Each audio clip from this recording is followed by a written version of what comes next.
Hello दोस्तों, स्वागत है आपका हमारे इस यूट्यूब चैनल पे।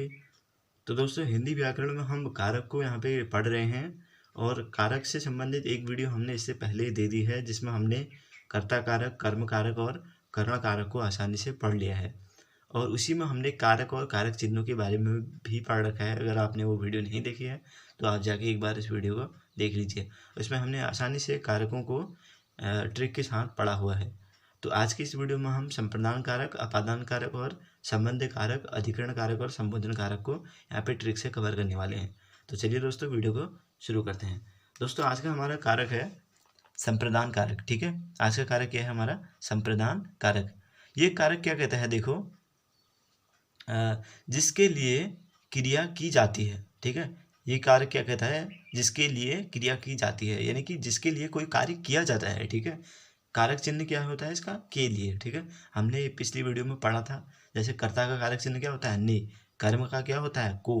करण का क्या होता है? से या फिर द्वारा। संप्रदान का क्या होता है? के लिए। अपादान का क्या होता है? से।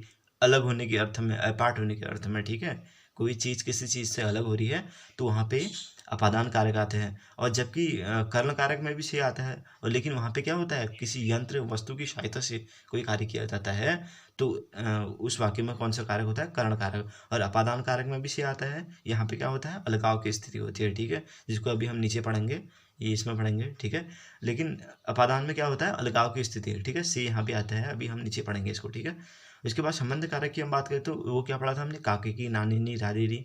अधिकरण में पढ़ा था हमने मैं पर। संबोधन में पढ़ा था हे ओ अरे। अगर आपने वो वीडियो नहीं देखी है तो आप जाके पिछली वाली वीडियो को भी देख सकते हैं। ठीक है, उसमें भी हमने ट्रिक के साथ कवर किया है।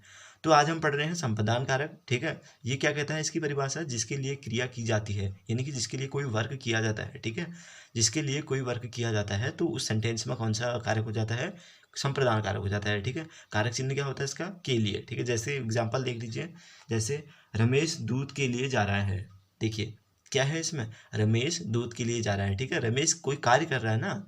ठीक है, कोई कार्य कर रहा है। ठीक है, तो किसके लिए जा रहा है वो? कारक चिन्ह क्या रखा है? के लिए। ठीक है, कारक चिन्ह क्या रखा है? के लिए, यानी कि जिसके लिए कोई कार्य किया जाता है। ठीक है, तो ऐसे वाक्यों में कौन सा कारक हो जाता है? वो संप्रदान कारक हो जाता है। ठीक है, चलो अपादान कारक को देखते हैं हम।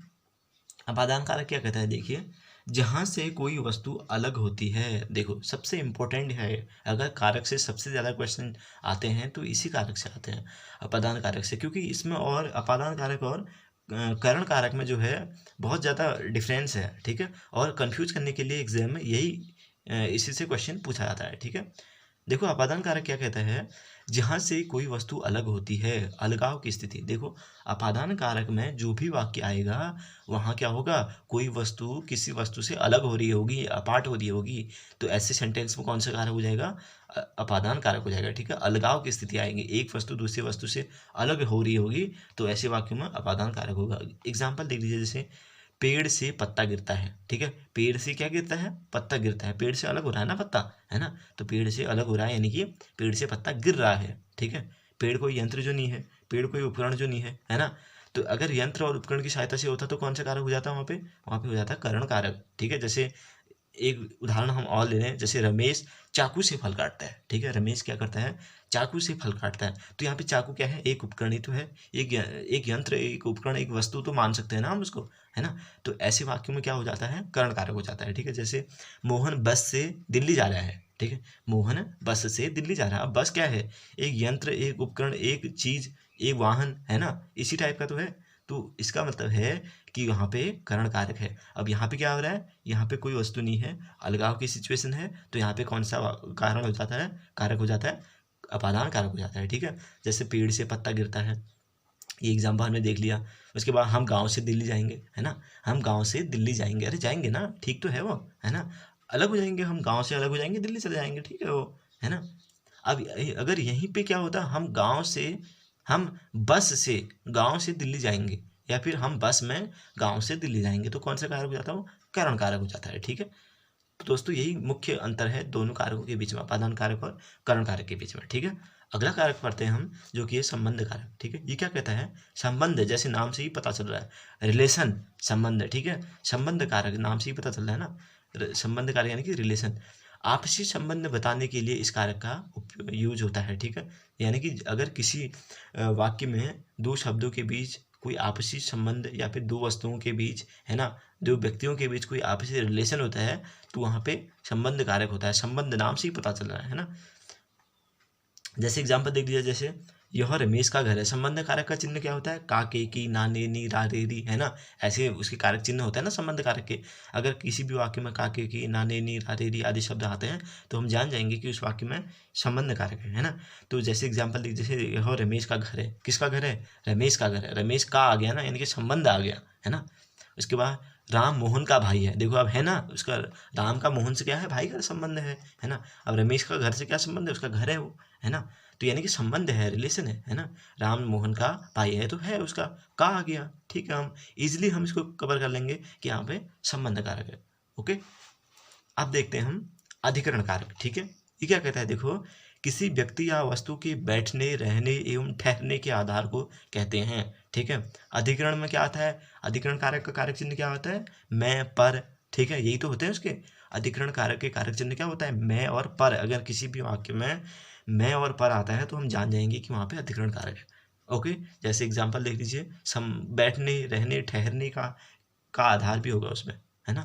जैसे एग्जाम्पल में देखिए, राम अपने घर पर बैठा है। देखो बैठा है ना, राम अपने घर पर बैठा है। अधिकरण मैं पर आता है ना, अधिकरण मैं पर। देखेंगे यहाँ पे पर देखेंगे हम, यहाँ पे अगर हम पर देखेंगे, यहाँ पे अगर हमने पर देखा तो हम कह देंगे कि कौन सा कारक हो गया? यहाँ पे हो गया अधिकरण कारक। वैसे पेड़ पर चिड़िया बैठी है, पेड़ पर, है ना, पेड़ पर चिड़िया बैठी है, तो क्या कौन सा कारक हो गया यहाँ पे? अधिकरण कारक। वैसे रमेश दिल्ली में रह रहा है। देखो मैं आ गया ना, रमेश दिल्ली में रह रहा है, ठीक है। रमेश दिल्ली में रह रहा है तो मैं आ गया, पर और मैं आ गया, अधिकरण कारक हो गया, ठीक है। किसी बैठने, किसी वस्तु या व्यक्ति के बैठने, रहने और ठहरने के आधार को हम कहते हैं, है ना। मैक्सिमम इसमें यही शब्द आएंगे और इसके बाद मैं पर आप जहाँ पे देखोगे तो अधिकरण में आ जाएगा वो, ठीक है। अगला जो कारक है और अंतिम कारक है जो, वो है संबोधन कारक, ठीक है। किसी को संबोधित करने के लिए इस कारक का प्रयोग होता है, ठीक है। संबोधन, किसी को हम संबोधन कर रहे हैं, ठीक है, किसी के प्रति यानी कि किसी को हम आवाज़ लगा रहे हैं तो ऐसी कंडीशन में होता है संबोधन कारक, ठीक है। जैसे हे राम, है ना। इसका देखो एकमात्र जो, अगर हम इसमें जो ट्रिक भी कह सकते हैं और देखते ही हम इसको पता कर सकते हैं, वो है इसमें संबोधन चिन्ह, ठीक है। संबोधन चिन्ह, ये संबोधन चिन्ह होता है, इस प्रकार का जो चिन्ह होता है इसे हम संबोधन चिन्ह कहते हैं, है ना। अगर किसी भी वाक्य में ये दिख जाता है तो हम समझ जाएंगे कि वहाँ पे संबोधन कारक है ना। वहाँ पे कौन सा कारक होगा? संबोधन कारक होगा, ठीक है। जैसे अरे बालक यहाँ आ, है ना, अरे बालक, अरे हो गया, ठीक है, अरे बालक यहाँ आ, यहाँ पे भी संबोधन हो गया, ठीक है। तो किसी को संबोधित, अरे हो, अरे, हे ओ अरे, इसके कारक चिन्ह क्या होते हैं? संबोधन कारक के। हे ओ अरे, अगर किसी भी वाक्य में हे ओ अरे आता है तो हम समझ जाएंगे कि वहाँ संबोधन कारक है ना। उसके बाद देखो जैसे, और अंतिम देखो, इसमें हमने कुछ पॉइंट लिखा है। इस कारक की खास पहचान यह है कि इसमें विस्मयादि बोधक चिन्ह लगा होता है, ठीक है। यही अभी हमने यहाँ पे कवर किया कि संबोधन कारक में विस्मयादि बोधक चिन्ह यानी कि संबोधन चिन्ह जो है लगा होता है, ठीक है दोस्तों। तो दोस्तों ये रही कारक से संबंधित वीडियो। कैसी लगी आपको ये वीडियो हमें कमेंट करके बताइए। अगर आपने इससे पहले वाला पार्ट नहीं देखा है तो आप उसे भी जाकर देख लीजिए। हमने 2 वीडियो में कारक को कंप्लीट कर लिया है, ठीक है दोस्तों। अगर इससे संबंधित कोई MCQ वीडियोज़ होंगी तो हम आपको प्रोवाइड करेंगे। तो मिलते हैं आप लोगों से अगली वीडियो में, तब तक के लिए धन्यवाद।